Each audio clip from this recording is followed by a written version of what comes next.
Hello friends, this is Shreshtha. Welcome back to my channel think forward. और आज हम बात करेंगे कि माइक्रोब्स का हम यूज़ कैसे करते हैं बायो फर्टिलाइजर्स के फॉर्म में। तो चलिए स्टार्ट करते हैं।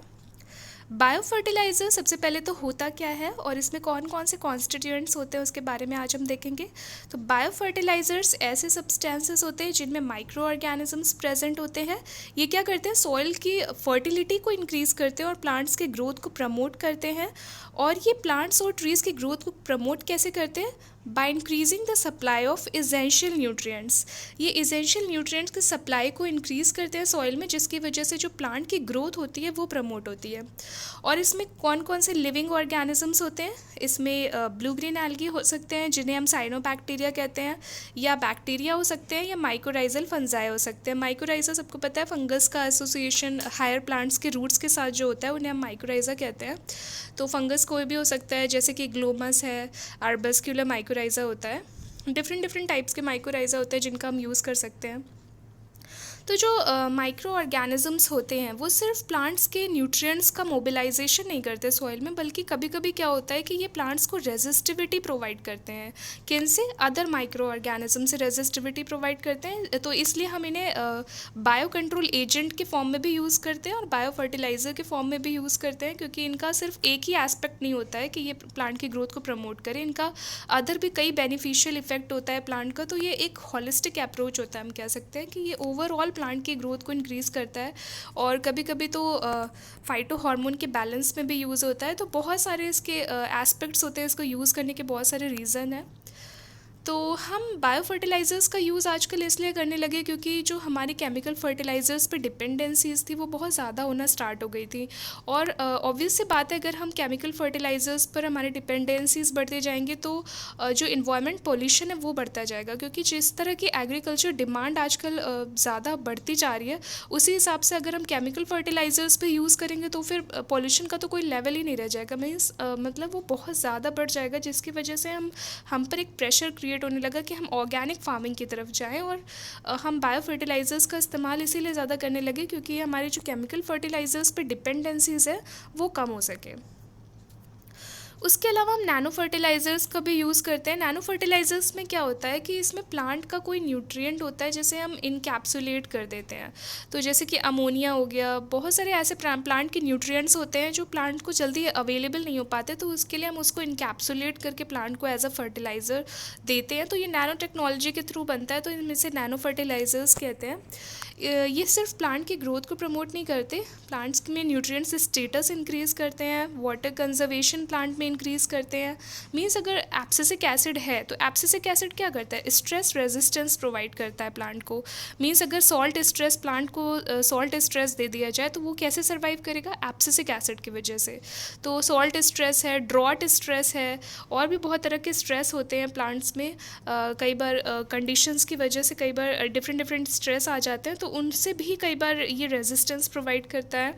उसके अलावा स्लो रिलीज़ कराता है न्यूट्रिएंट्स की। अगर रैपिड इंक्रीज़ हो जाएगा तो भी स्ट्रेस हो सकता है प्लांट में, तो वो भी ये कम करता है और स्लो रिलीज़ कराता है। उसके अलावा प्लांट्स में रेजिस्टेंस इंक्रीज़ करता है। मींस अदर बैक्टीरिया या अदर माइक्रो ऑर्गेनिज्म से अगर प्लांट्स को प्रोटेक्ट कर रहा है तो फिर ये as a bio control agent use हो रहा है, और डिजीज़ रेजिस्टेंस टेंडेंसी जो प्लांट में है वो उसको इंक्रीज़ कर रहा है। तो हम नैनो फर्टिलाइजर्स का सॉइल में यूज़ कर सकते हैं, तो ये न्यूट्रिशनल स्टेटस प्लांट्स का इंक्रीज़ करता है। उसके अलावा जो हम प्रीवियसली देख चुके हैं कि जो रूट नोड्यूल का फॉर्मेशन होता है लेग्यूमिनस प्लांट्स में, राइजोबियम, लेग्यूमिनोसेरम, कई बार बैक्टीरियम का नाम आपने सुना होगा, तो ये एटमॉस्फेरिक नाइट्रोजन को फिक्स करते हैं नाइट्रेट के फॉर्म में।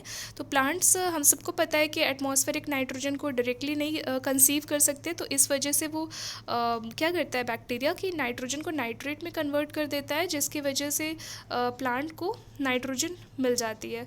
तो जो, और ये क्या करता है, ये फोटोसिंथेसिस अपना जो भी प्रोड्यूस प्लांट कर रहा है वो बैक्टीरिया को देगा, तो as a food and as a shelter वहाँ पे बैक्टीरिया रिटेन रहता है, और यहाँ पे दोनों को ही बेनिफिट हो रहे हैं दोनों। तो इसलिए सिम्बियोटिक एसोसिएशन है। तो हम कह सकते हैं राइजोबियम एक टाइप का बायो फर्टिलाइज़र है, क्योंकि ये प्लांट्स के लिए यूज़फुल हो रहा है और उसको न्यूट्रिशनल स्टेटस को, जो न्यूट्रिशनल डेफिशिएंसी है उससे बचा रहा है। तो ये एज अ बायो फर्टिलाइज़र यहाँ पे वर्क कर रहा है। उसके अलावा नाइट्रोजन फिक्सिंग प्रोसेस में लेग्यूम्स में जो होते हैं उसमें होता क्या है कि नोड्यूल्स में बैक्टीरिया रिटेन रहता है और बैक्टीरिया क्या करता है, नाइट्रोजन की सप्लाई करता है प्लांट्स को, इन टर्न वो कार्बन लेता है अपने लिए। तो कार्बन ले रहा है, शेल्टर ले रहा है, फूड ले रहा है, अब क्या चाहिए। तो इसलिए ये सिम्बियोटिक एसोसिएशन है, दोनों बेनिफिटेड हो रहे हैं। अगर एक हार्मफुल होता तो हम इसे पैरासाइट बोल देते, तो लेकिन ये पैरासिटिक एसोसिएशन नहीं है। उसके अलावा कुछ फ्री लिविंग माइक्रो ऑर्गेनिजम्स भी होते हैं, जैसे कि फ्री लिविंग बैक्टीरिया होते हैं, एजोस्पाइरिलम है, एजोटोबैक्टर है। तो ये सब भी यूज़ होते हैं नाइट्रोजन फिक्सेशन की प्रोसेस में, और ये क्या करते हैं, नाइट्रोजन कंटेंट सॉइल का बढ़ा देते हैं, जिसकी वजह से प्लांट्स का जो न्यूट्रिशनल स्टेटस है वो मेंटेन रहता है और प्लांट्स में नाइट्रोजन की डेफिशिएंसी नहीं हो गई। ठीक है। तो एजोस्पाइरिलम वर्क कैसे करता है देख सकते हैं, यहाँ रूट को जूम करके यहाँ पे रूट का स्ट्रक्चर दिखाया गया, उसके आगे एजोस्पाइरिलम बना हुआ है।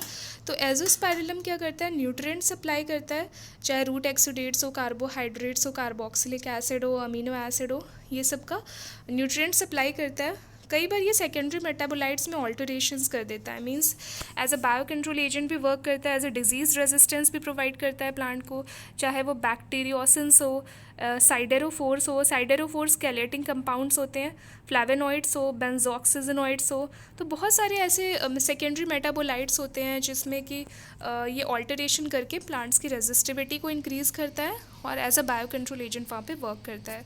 उसके अलावा कुछ फाइटो हार्मोन्स होते हैं, phyto hormones in the sense cytokinin हो गया, ऑक्सिन हो गया, एब्सिसिक एसिड है, जिब्रेलिन है, इन सब को भी ये कई बार प्रोवाइड करता है, जिसकी वजह से जो प्लांट्स में हार्मोनल स्टेटस है वो बैलेंस रहता है और प्लांट्स में जो ओवरऑल उसका मतलब प्रमोट करता है ग्रोथ को, ओवरऑल उसमें डिजीज़ रेजिस्टिविटी आ जाएगी, उसमें हार्मोनल इम्बैलेंस नहीं होगा। तो बहुत सारी चीज़ों से वो बच जाता है, जिसकी वजह से प्लांट्स का सर्वाइवल बढ़ जाता है। अब हम माइकोराइज़ा को अगर देख लें तो माइकोराइज़ा में भी हम देख सकते हैं सबसे कॉमन एग्जांपल तो ग्लोमस ही होता है। ग्लोमस क्या देख सकते हैं रूट्स में किस तरह से माइकोराइज़ा का एसोसिएशन एक जाल जैसा स्ट्रक्चर पूरा बन जाता है। तो फंगल एसोसिएशन का हायर प्लांट्स के रूट्स के साथ एसोसिएशन जो होता है, जो माइकोराइज़ा होता है, वो क्या करता है, फॉस्फोरस की डेफिशिएंसी नहीं होने देगा प्लांट में। तो सॉइल में फॉस्फोरस का एब्जॉर्प्शन करता है ये और उसके बाद इसको प्लांट्स में पास आउट कर देता है। तो फंगल हाइफी जो होते हैं वो भी as a bio fertiliser use हो रहे हैं। उसके अलावा साइनोबैक्टीरिया होता है, साइनोबैक्टीरिया को हम ब्लू ग्रीन एल्गी कहते हैं। तो जैसे एनाबिना है, नॉस्टॉक है, ऑसिलेटोरिया है, ये सब जो है क्या करते हैं कि ये एटमॉस्फेरिक नाइट्रोजन को फिक्स तो करते हैं, ये तो पढ़ते आ रहे हैं हम हमेशा से, ये एक्वेटिक एंड टेरेस्ट्रियल एनवायरनमेंट में ज़्यादा रहते हैं और ये एज अ पैडी फील्ड में बहुत ज़्यादा यूज़ होते हैं एज अ बायो फर्टिलाइज़र। और ब्लू ग्रीन एल्गी क्या करते हैं, ऑर्गेनिक मैटर को ऐड करते हैं सॉइल में, जिससे उसकी फर्टिलिटी इंक्रीज़ होना स्टार्ट हो जाती है और प्लांट्स की ओवरऑल ग्रोथ स्टार्ट हो जाती है। तो अगर हम साइनोबैक्टीरिया की बात करें, अगर हम एज अ इनोक्यूलम हम बायो फर्टिलाइज़र लेते हैं तो उसका सॉइल के फिजिको केमिकल और बायोकेमिकल प्रॉपर्टीज़ पर क्या इफेक्ट पड़ेगा। सबसे पहले तो सॉइल का एग्रीगेशन स्टार्ट हो जाएगा। जब सॉइल का एग्रीगेशन स्टार्ट हो जाएगा उसके बाद क्या होगा, सॉइल में पोरोसिटी होना स्टार्ट हो जाएगी, मीन्स सॉइल में बीच बीच में जो पोर्स होते हैं वो बढ़ना स्टार्ट हो जाएंगे, जिसकी वजह से अगर उसमें न्यूट्रिएंट है तो वो रूट्स को जल्दी अवेलेबल हो जाएगा। उसके अलावा माइक्रोबियल इफेक्ट पर भी, माइक्रोबियल जो कम्युनिटी होती है उस पर भी इफेक्ट होता है, जैसे कि नाइट्रीफायर्स वो होते हैं जो नाइट्रोजन को फिक्स करके नाइट्रेट में कन्वर्ट करते हैं, जिसकी वजह से प्लांट उसे ले पाता है। उसके अलावा फंगल कम्युनिटी को इंक्रीज़ करते हैं। ये सारे क्या होते हैं, नाइट्रोजन फिक्सिंग में यूज़ होते हैं। और फंगल कम्युनिटी तो चलो फॉस्फोरस की डेफिशिएंसी को कंप्लीट करता है प्लांट में। तो बहुत सारे इसका ओवरऑल इम्पैक्ट होता है, सिर्फ एक इम्पैक्ट नहीं होता है जिसकी वजह से हम कह सकें कि हम बायो फर्टिलाइज़र की तरफ गए। तो केमिकल फर्टिलाइज़र मेनली क्या करते हैं, एक ही चीज़ पर फोकस करने की कोशिश करते हैं, लेकिन बायो फर्टिलाइज़र का एक होलिस्टिक अप्रोच होता है। उसके अलावा अगर करेंटली हम अपनी कंट्री में देखें तो बायो फर्टिलाइज़र बहुत ज़्यादा कॉमर्शियली मार्केट में सेल हो रहे हैं बहुत ही लार्ज अमाउंट में, और फार्मर्स यूज़ भी कर रहे हैं बहुत ज़्यादा। सॉइल न्यूट्रिएंट्स जो है जो सॉइल में प्रेजेंट है उसको रिप्लेनिश करने के लिए प्लांट्स में, और हमारी जो डिपेंडेंसीज है केमिकल फर्टिलाइजर्स पे उसको कम करने के लिए। उसके अलावा भी जो बैक्टीरिया होते हैं, साइनोबैक्टीरिया होते हैं, फंजाई होते हैं, उसके अलावा भी बहुत ज़्यादा बेनिफिशियल इफेक्ट होता है प्लांट पे, जैसे कि डिजीज़ रेजिस्टेंस हो गया, फाइटो हार्मोन बैलेंस हो गया। तो बायो फर्टिलाइज़र का यूज़ ओवरऑल एक बहुत ही बेनिफिशियल थॉट है, एक बहुत ही अच्छा स्कोप है ऑर्गेनिक फार्मिंग के हिसाब से। सो ये मेरा लास्ट लेक्चर था माइक्रोबायोलॉजी पे, जो microbes as a human welfare में कैसे यूज़ होते हैं उसके बारे में। तो उसके पर अलावा हम नेक्स्ट वीडियो में नेक्स्ट चैप्टर डिस्कस करेंगे। So this is all for today. In the next video I will talk about the different chapter of NCERT series. So don't forget to watch the next video, and before that, please like, share and subscribe to my channel and comment in the comment section below. Thank you so much.